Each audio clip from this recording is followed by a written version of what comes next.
আমরা সারা জীবন কত মানুষের ভালোবাসা পাওয়ার জন্য কত কিছু করি, তাই না? মা বাবা, জীবনসঙ্গী কিংবা বন্ধুর একটুখানি প্রশংসা বা ভালোবাসার জন্য আমাদের কত আয়োজন।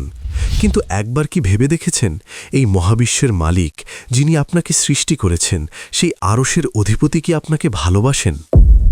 সফলতা মানেই কি অনেক টাকা বা ক্ষমতা? না, একজন মুমিনের কাছে প্রকৃত সফলতা হল রব্বুল আলামিনের সন্তুষ্টি। কিন্তু আমরা বুঝব কি করে যে আল্লাহ আমাদের উপর খুশি আছেন?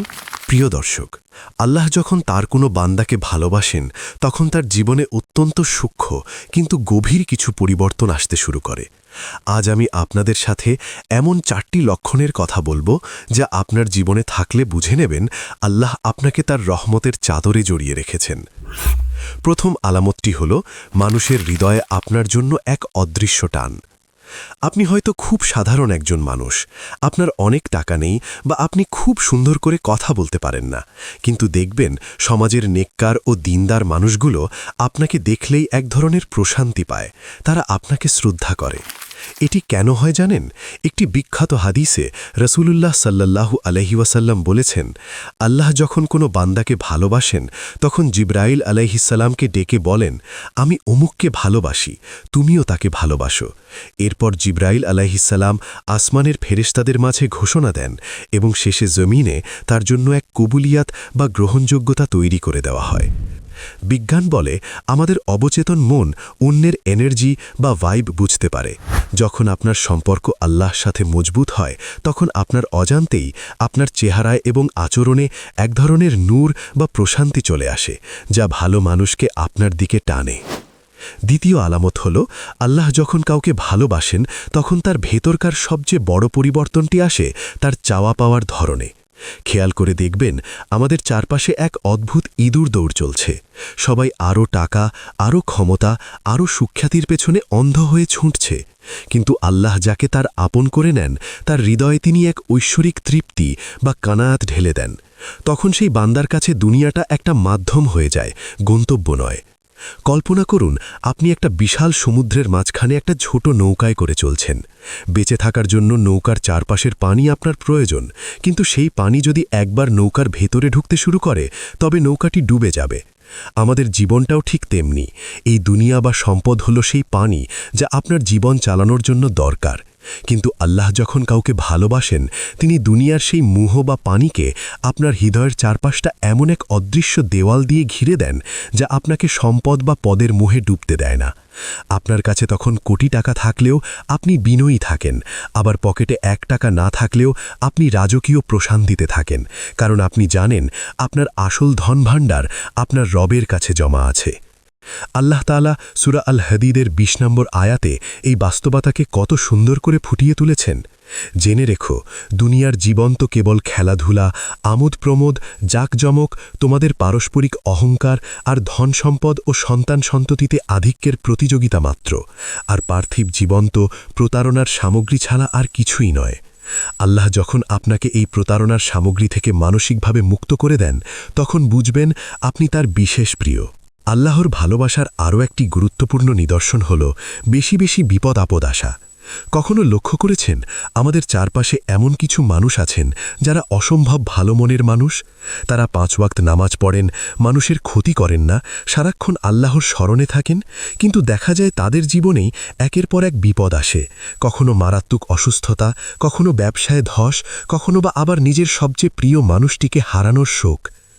আল্লাহ যখন তার কোনো বান্দার জন্য জান্নাতের এমন এক উঁচু মাকাম বা সম্মান নির্ধারণ করেন, যা সেই বান্দার সামান্য আমল দিয়ে অর্জন করা সম্ভব নয়, ঠিক তখনই আল্লাহ তাকে পরীক্ষার পর পরীক্ষা দিয়ে সেই উচ্চতায় নিয়ে যান। ইতিহাসের দিকে তাকান, এই পৃথিবীতে আল্লাহর সবচেয়ে প্রিয় মানুষ কারা ছিলেন? অবশ্যই নবী এবং রসুলগণ। অথচ পৃথিবীতে সবচেয়ে বেশি কষ্টের সাগর পাড়ি দিতে হয়েছে তাদেরই। আমাদের প্রিয় নবী সাল্লাল্লাহু আলাইহি ওয়াসাল্লামের কথা ভাবুন।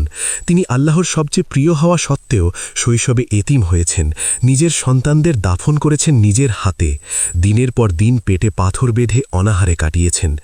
রাসূলুল্লাহ সাল্লাল্লাহু আলাইহি ওয়াসাল্লামকে যখন জিজ্ঞেস করা হয়েছিল, হে আল্লাহর রাসূল, দুনিয়াতে সবচেয়ে বেশি পরীক্ষা বা বিপদের সম্মুখীন কারা হন?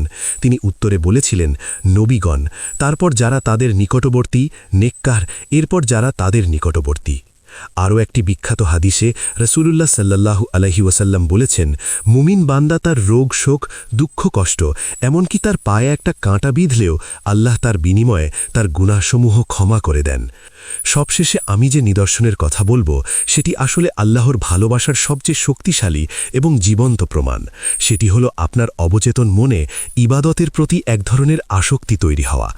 খেয়াল করে দেখবেন, আমাদের আশেপাশে অনেকে আছেন যাদেরকে নামাজে ডাকতে হয়, জোর করতে হয়। আবার আপনার নিজের জীবনেও এমন সময় ছিল যখন হয়তো ইবাদতকে একটা বোঝা মনে হতো। কিন্তু আল্লাহ যখন কাউকে ভালোবাসেন তখন তিনি তার হৃদয়ের সফটওয়্যারটা বদলে দেন। তখন আর ইবাদত করতে হয় বলে আপনি করেন না, বরং ইবাদত না করলে আপনি থাকতে পারেন না, এমন একটি অবস্থা তৈরি হয়। একটু নিজের সাথে মিলিয়ে দেখুন তো, এখন কি এমন হয় যে কোনো কারণে এক ওয়াক্ত নামাজ দেরি হয়ে গেলে বা কাজা হয়ে গেলে আপনার বুকের ভিতরটা কেমন যেন ছটফট করে? আপনার মনে হয় যে জীবনের সবচেয়ে দামি কিছু একটা হারিয়ে ফেলেছেন? এই যে অস্থিরতা, এই যে অপরাধবোধ, এটাই প্রমাণ যে আপনার হৃদয়ের নিয়ন্ত্রণ এখন আর আপনার হাতে নেই, ওটা আপনার রবের হাতে চলে গেছে। রাসূলুল্লাহ সাল্লাল্লাহু আলাইহি ওয়াসাল্লাম বলেছেন, আল্লাহ যাকে কল্যাণ দিতে চান তাকে দ্বীনের গভীর বুঝ ও অনুরাগ দান করেন। আল্লাহ যাকে ভালোবাসেন তিনি তার জন্য ভালো কাজের পথগুলো সহজ করে দেন। আগে হয়তো আপনি দান করতে গেলে 10 বার ভাবতেন, কিন্তু এখন অবিলাহে মানুষের প্রয়োজনে নিজের পকেট খালি করে দেন এবং তাতে আপনি অদ্ভুত এক তৃপ্তি পান। আগে হয়তো কুরআন পড়া আপনার কাছে শুধু রিডিং পড়া ছিল, কিন্তু এখন কুরআনের অর্থ পড়লে আপনার চোখের কোণে পানি চলে আসে। প্রিয় দর্শক, এতক্ষণ যে 4টি নিদর্শনের কথা বললাম, মানুষের ভালোবাসা, দুনিয়ার মোহমুক্তি, ধৈর্যপূর্ণ পরীক্ষা এবং ইবাদতের মিষ্টতা, এগুলো যদি আপনার জীবনে থাকে তবে আপনি পৃথিবীর সবচেয়ে সৌভাগ্যবান মানুষ। আর যদি মনে হয় এই লক্ষণগুলো আপনার মাঝে নেই, তাহলে আজই এই মুহূর্ত থেকে আল্লাহর কাছে ফিরে আসুন। আল্লাহ তো প্রতিদিন শেষ রাতে আসমানে এসে ডাকেন, কে আছো আমার কাছে চাইবে, আমি তাকে দেব। মহান আল্লাহ আমাদের সবাইকেই তার প্রিয় বান্দা হওয়ার এবং তার ভালোবাসা পাওয়ার তৌফিক দান করুন। আমিন।